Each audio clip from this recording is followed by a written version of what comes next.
একদিন এই ক্ষুধার্ত শিয়ালটা একটা ডিম খেয়ে ফেলে, যার কারণে কয়েক মিনিট পরেই তার পেটের ভেতর থেকে একটা নীল রঙের পাখির বাচ্চার জন্ম হয়। কিন্তু যখন সেই ছোট্ট নীল পাখির বাচ্চাটা চোখ খোলার পর সেই শিয়ালটাকে দেখতে পায়, তখন সে মনে করতে শুরু করে এই শিয়ালটাই তার মা।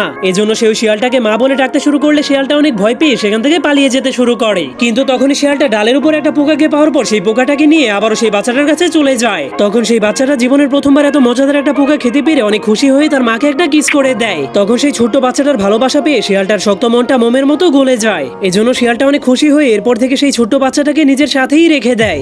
এমনকি সে বাচ্চাটাকে বাহিরের দুনিয়াটাকে ভালো মতো চিনাতে শুরু করে। এরপর সে বাচ্চাটাকে উড়াল শেখানোর চেষ্টা করে, কিন্তু সে নিজেই উড়তে পারতো না। তবুও সে তার বাচ্চাটাকে উড়াল শেখানোর জন্য উঁচু থেকে বারবার লাফ মারতে শুরু করে দিত, যা দেখে সেই নীল পাখিটা হাসতে হাসতে একদমই পাগল হয়ে যেত, যার ফলে সেই শিয়ালটা ধীরে ধীরে একদমই মায়ের মতো হয়ে যাচ্ছিল। এরপর যখন সেই ছোট্ট পাখির বাচ্চাটা জীবনের প্রথমবারের মতো আকাশে উড়ে, তখন সেই শিয়ালটা এতটাই খুশি হয় যে সে বুঝতেই পারছিল না এখন সেই কি করবে। এই জন্য সে অনেক খুশি হয়ে বাচ্চাটাকে গলায় জড়িয়ে ধরে। এরপর ধীরে ধীরে অনেক বছর কেটে যায়, যার ফলে সেই ছোট্ট পাখির বাচ্চাটা এখন অনেক বড় হয়ে গিয়েছে। এমনকি সেই শিয়ালটা তাকে খাবার শিকার করাও শিখিয়ে দিয়েছিল। আর যখনই বৃষ্টি হতো তখনই তারা পাহাড়ের নিচে থাকা একটা গুহার মধ্যে আরাম করে বসে থাকতো। কিন্তু একদিন সকালে শিয়ালটা ঘুম থেকে ওঠার পর সেই পাখিটাকে সব জায়গায় খোঁজার পরেও কোথাও খুঁজে পাচ্ছিল না। ঠিক তখনই সে দেখতে পায় অনেক বড় একটা গাছের উপরে সেই পাখিটা তার জন্য বাসা বানাচ্ছে, যা দেখার পর শিয়ালটা বুঝতে পারে তার বাচ্চাটার এখন বিয়ের বয়স হয়ে গিয়েছে।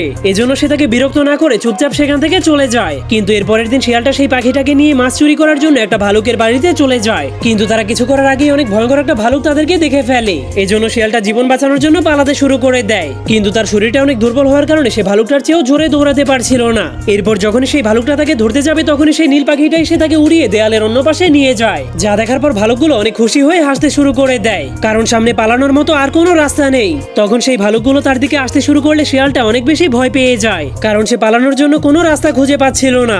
এজন্য সেই নীল পাখিটা তার হাত ধরে তাকে বাঁচানোর জন্য সেই ঝর্ণাটাকে পার করার চেষ্টা করে। কিন্তু শিয়ালটা অনেক ভারী হওয়ার কারণে ছোট্ট পাখিটা তাকে উঁচু করতে পারছিল না। তখন শিয়ালটা তার বাচ্চাটার এত কষ্ট দেখে ইচ্ছে করে তার হাত ছেড়ে দেয়, যাতে সে মরে গেলেও তার বাচ্চাটার জীবন বেঁচে যায়। কিন্তু সে এমনটা করলেই দুইটা বড় বড় পায়ে সে তাকে ধরে ফেলে, যার ফলে শিয়ালটার জীবন বেঁচে যায়। আর তাকে যে বাঁচিয়েছিল সে ছিল সেই ছোট্ট পাখিটার মা। তার বাচ্চাটাকেই শিয়ালটা লালন পালন করে বড় করেছিল।